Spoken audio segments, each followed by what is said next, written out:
A twist in the cash for concealed carry permits case involving the Santa Clara County Sheriff's Office. Today we broke news that the grand jury indicted the Undersheriff, which is the department's second in command.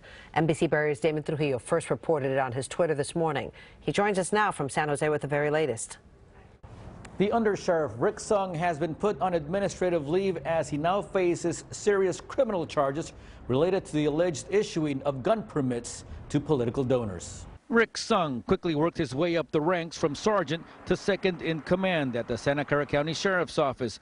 He's now become the highest ranking person in the department to face a criminal indictment in connection to allegations that someone was trading concealed carry gun permits for political donations to the sheriff. It's a blemish on the badge, definitely is. Mark Garcia is a retired sheriff's lieutenant who worked under the Sheriff Laurie Smith. Garcia says that while he's sad about the mounting indictments, he's not surprised. The way they gave the permits out was a little bit, I would say just not like other agencies, like in Fresno, Tulare, even San Benito County. So far, the alleged scheme has led to charges against a prominent attorney, a sheriff's captain, and now the undersheriff. But ultimately, it's the sheriff who signs off on the gun permits. Laurie Smith should be cautious. In fact, legal analyst Jaime Leaños says Sheriff Laurie Smith should be worried.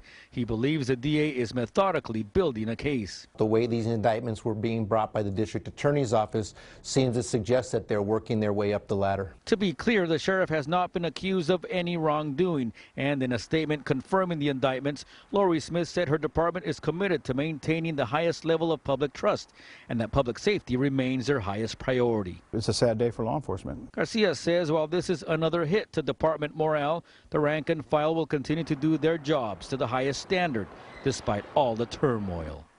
Damian Trujillo, NBC Bay Area News.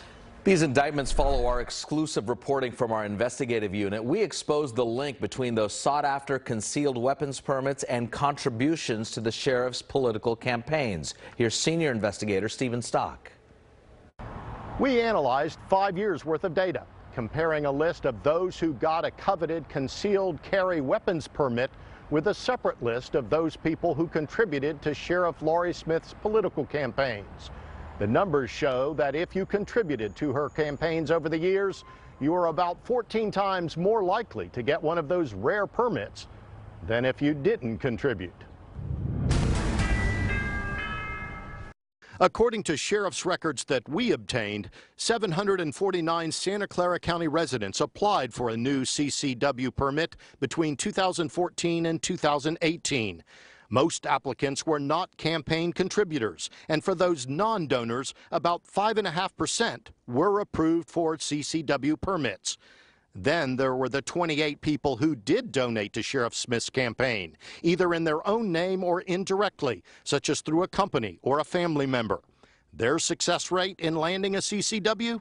79%. CCW licenses should not be given in exchange for campaign donations. They should not be for sale. The transcripts from the first grand jury that looked into this issue show 19 different witnesses were called to testify, including businessmen, campaign supporters, attorneys, and sheriff's officials. Even the sheriff herself was called before the grand jury. Sheriff Smith exercised her right under the Fifth Amendment not to testify. Her defenders say she's done nothing wrong and call this entire investigation a political hatchet job. The district attorney's office has scheduled a news conference for Monday where sources tell us the main topic will be the CCW investigation and the findings from the grand jury. I'm Stephen Stock, NBC Bay Area News. Very in-depth reporting there. Thank you, Stephen.